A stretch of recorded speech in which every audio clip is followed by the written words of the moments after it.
Hello students, we are going to start our first lesson for the new session Political Science. This is your textbook. You can see that ISC Political Science written by K.K. Ghai and published by Kolani Publisher. This is the same book you used to follow in class 11. This is volume 2 for your class 12.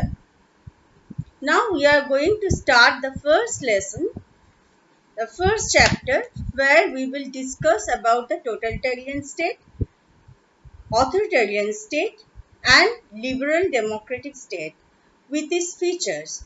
And for the liberal democratic state, we also will discuss about its merits and demerits.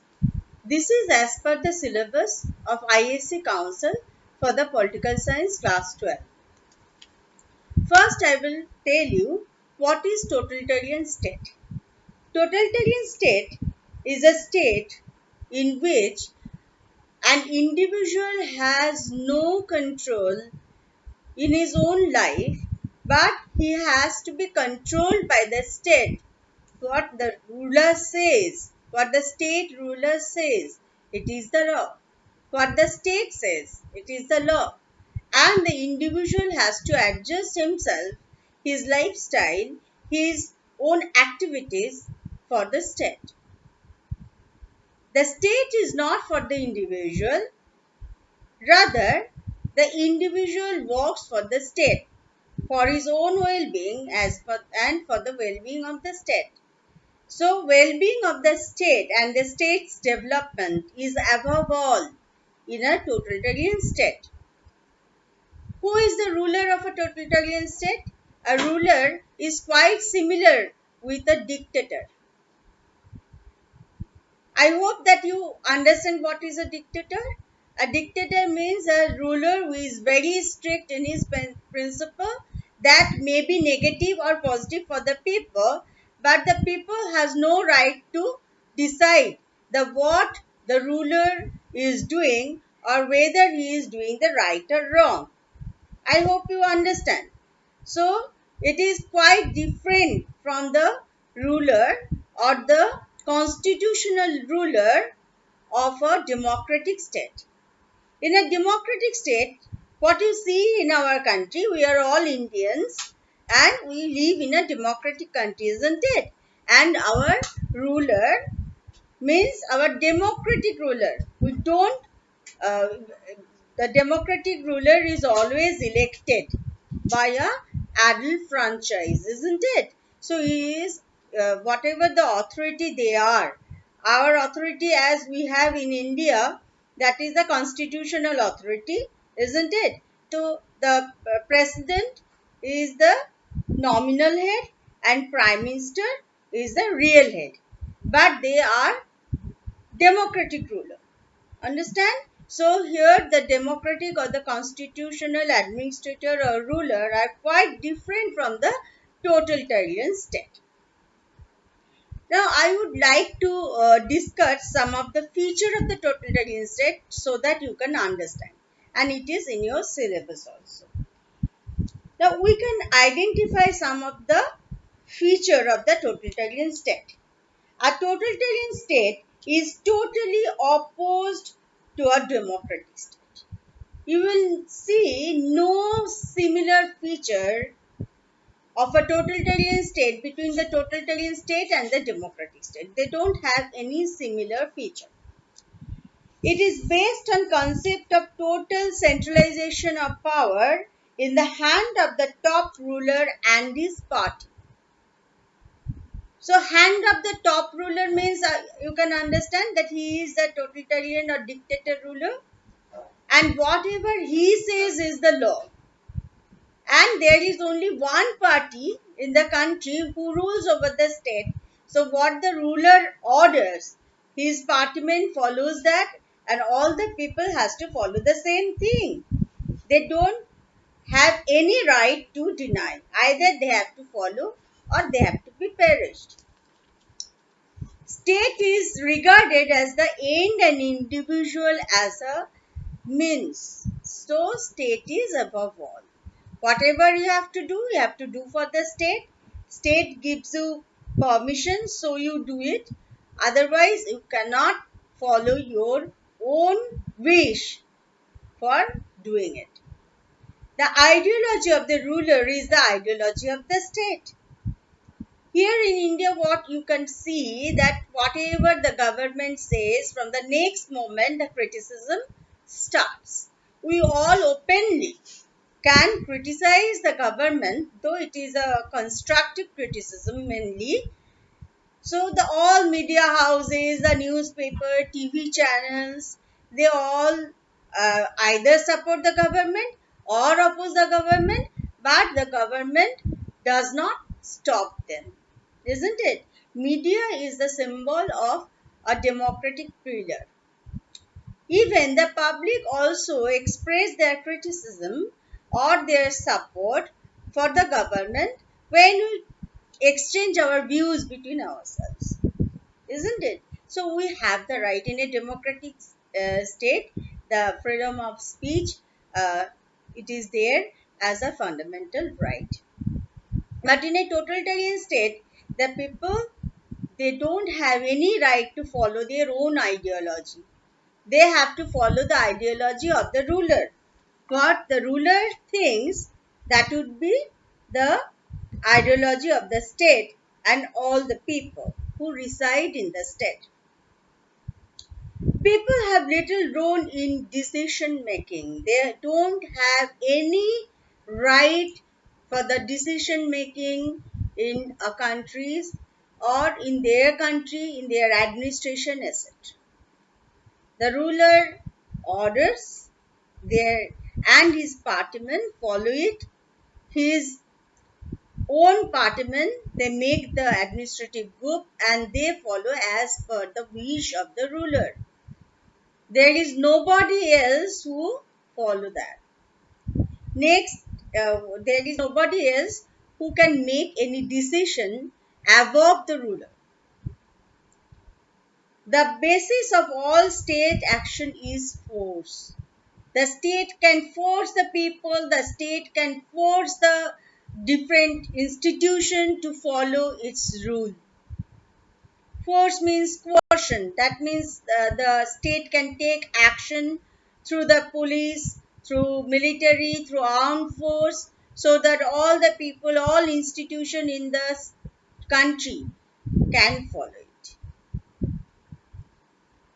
Rights of the people depend upon the wishes of the ruler. What the people are permitted, the peoples are given their permission to use the internet, use their opinions, how far they can freely discuss it or not, whether they can discuss it or not, what type of lifestyle they can follow, everything is controlled by the ruler in a totalitarian state. So you have to be very clear about your definition of the totalitarian state and the features. I have discussed 8 features of the totalitarian state, and as per the structure of your syllabus, there will be a 6 marks question for the broad question. You will discuss any 6 feature for the state, and if it comes for the objective question, that will carry 2 marks question, then you will write 2 objectives or 2 features for the totalitarian state. Next, I am going to the authoritarian state.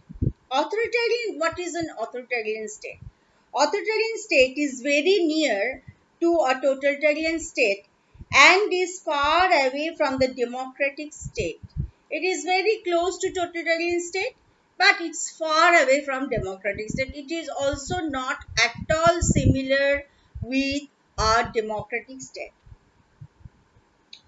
C.H.D. Lone, he defines an authoritarian state as one in which all authority and power are concentrated in the hands of few, that is, the government whose rule is essentially not responsible. The people participate in few of their decisions and subject to be only obey the decision of the ruler and his group. So authoritarian state may be the rule of an individual or its group, and all other people follow it.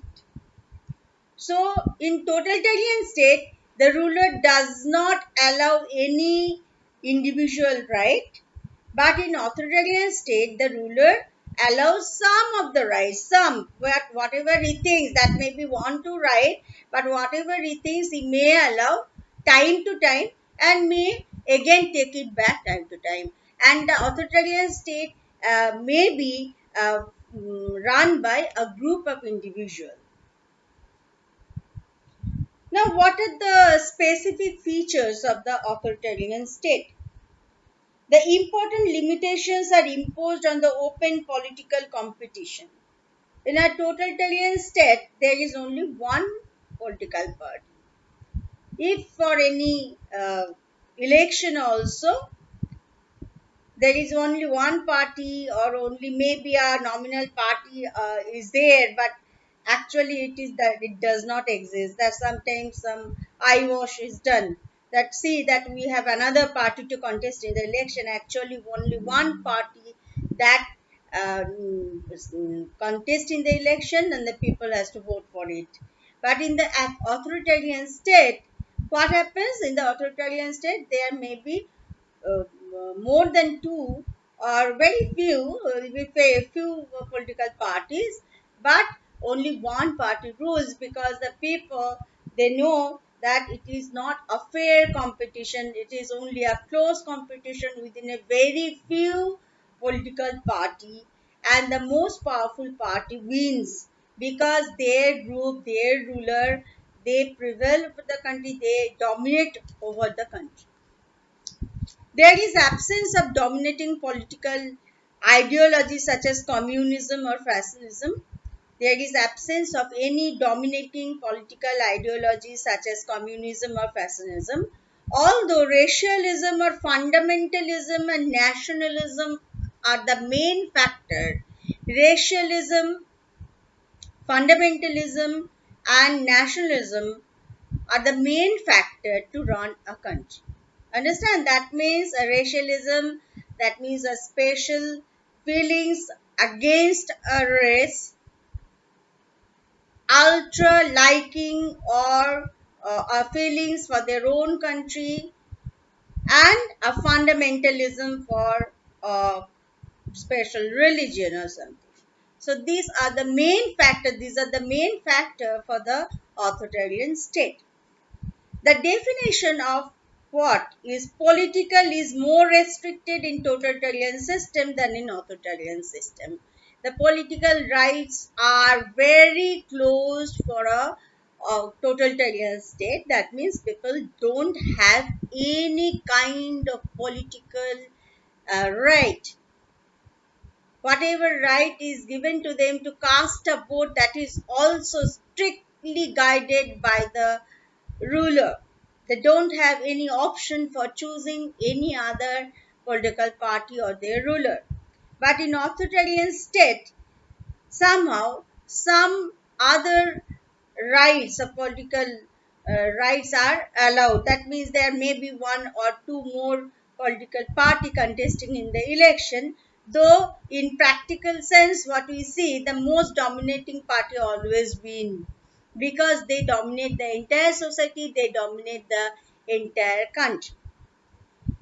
The political rulers mostly use force and coercion to command political uniformity and obedience.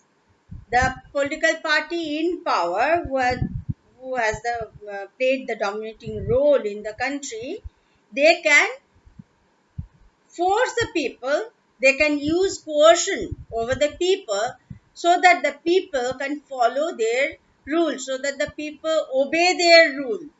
There is no other option to unfollow it or to disobey. This is very much similar. This feature is very similar with the totalitarian state. The basis for rule is found either in traditional political elite or a new modernizing elite group. Generally, the rich group, the elites group, they they keep the authority over a state, and they form the authoritarian government. So now you can understand what are the difference between the authoritarian state and the totalitarian state. Totalitarian state are very strict. They don't allow any kind of political right or a social right to an individual. Economic, political, social right are not in the hand of individual. They only are guided by the state. But the authoritarian states are liberal than totalitarian state, but not at all liberal like a democratic state. Now I am going to discuss about the liberal democratic state. What is the liberal democratic state? It is completely different from the totalitarian and authoritarian state. Liberal democratic states are decidedly superior than any of these two kinds of state. In modern political scenario, global scenario, if you follow, you will see most of the states are liberal democratic state. So liberalism, the parameter of liberalism, that is to some extent different from different countries, isn't it? They are completely based on the different countries, how far they are liberal and how far they are not liberal. Whatever it is, the liberal democratic state is one in which people's power is supreme. The government works for the people. The government, in our preamble of our constitution, what is said, the government works for the people, isn't it? The democratic government, the liberal democratic government, they work for the people's welfare. So they are all welfare state. In our preamble of the Constitution of India, what is mentioned? We the people of India. That means the main source of power is in the hand of the people. The people elect their government. That's why the people are the source of all democratic power of the government of the country. The liberal democratic state has also its specific features. First of all, it has representative government. That means the people choose their government by adult franchise. They elect their government. The government, whoever is elected in the government after 5 years or 4 years or 6 years, whatever is in the different countries, they again have to face another election. If they are elected for the second time, they will rule. Otherwise, a new political party will come in power and they will rule the country for a specific period. It is not an inherited power. Civil liberties are there. The liberal democratic countries, they allow the people the right to freely express their views. They have the right of freedom of speech, freedom of press are there. They have their individual right of justice, liberty, and all economic criteria. Social liberty, political liberty, economic liberty are there in the liberal democratic state. The power of the administration, the power of the democratic ruler are specific. They are not fictitious rules what the government can impose over the people. So they are all specific function of the government are there, which is clearly mentioned in the constitution. All the liberal democratic state, they all have their own constitution and they follow their constitution for running the country's administration. They have limited government. What does this specific phrase limited government means? Limited government means that the government has specific function which is mentioned in the constitution. In the Indian constitution, you will see that there are three kinds of criteria of the separation of power, that is union list, state list, and the concurrent list. So where there is specifically mentioned that what the central government can where the central government can make law, where the state government can make law and where both government can make law, but the central government's law will always be superior than the state law. So whatever the power, it is completely and very specifically mentioned in the constitution. Next is the political checks and balance. Whatever the government is doing for the administration of country, they have their checks and balance. If the government does anything wrong, if the government passes any wrong law, then the people, they can uh, take the matter to the court. In India, the highest court, the apex court, is Supreme Court. All the constitutional matters, all these type of matters, where whether the law is correct or not, whether there is any disputes or not, all are decided by the court, isn't it? So there are judicial checks and balance, there are political checks and balance. Whenever the government announces a bill or any bill is passed in the house, they're vividly explained, discussed, criticized in the parliament, isn't it? After that, the law is passed. So there is every scope of criticism are open. The people, their representatives, actually, they sit in the parliament, they discuss the matter. After discussing everything, the law is passed in both houses, and then a bill becomes a law. And after that also, there is also judicial checks and balance, where the court can decide whether the law is correct or not. Now I will discuss merits and demerits of the liberal democratic state. Now most of all nowadays, we are living in a democratic state, so we should know about its merits and demerits.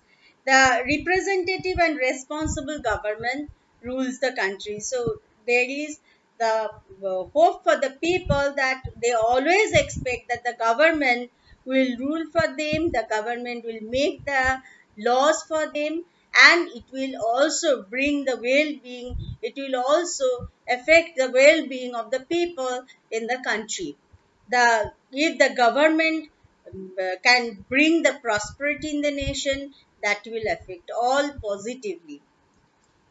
Better protection of interest of common man. The government walks in the direction of the better protection of the people, always. So government will not take any action where the people's interest is not maintained. Free and open struggle for political power. None of the government will capture the power by imposing force or caution. Always the governmental power are chosen, whoever will win the election, the people will take part openly, fairly, without any fear in an election, and elect their government. And there are peaceful change of the government through election. So it is a very authentic government of democracy. They follow the democratic rule, they follow the people's right, they impose such law where all individuals' rights are also protected for the well-being of the country, as well as for the well-being of the people. So the liberal government always think for the welfare of the people. But there are some demerits also. The rule of ignorance. Now, when an election is held in the country, you can take the example of India. We know that there are many illiterate people, they also take part in the election. And sometimes they, by mistake, they elect the wrong government, the wrong political party, isn't it? There is chance of doing so, because if the mass is ignorant, if the mass is uh, illiterate, there is chance of the wrong government to be elected by them. Equality is a myth. We all talk about the equality in a democratic country, but it is a myth. Why it is a myth? Because it is a myth, because sometimes the equality is not maintained between the poor and the rich. I can give you one example. Poor people cannot go to the court taking a case from the lower court to the Supreme Court. So much money, so much manpower, so much knowledge of what can be done may not be with the common man, as you can compare it with a man who is literate, educated, and rich. He will surely be more successful than a common man because he has resources. So, this type of equality cannot be maintained also. Evils of party politics. In liberal democratic state, there are more political parties, isn't it? There are more than four, more than five, more than 10 political parties who can contest in the election. They all have their own methodology, own ideology to contest in the election, and they will follow their same rule. For that reason, we can say we are that there might be some evil commands of different political party, and they can mislead the people in the wrong direction. So there are such chances. So this is the chapter, first chapter in your book, and this you have to follow whatever topics I have discussed with you, and there will be a short homework for this. I will also give you some homework from this chapter. Thank you, students. Please follow the lesson carefully and do the homework. Thank you all.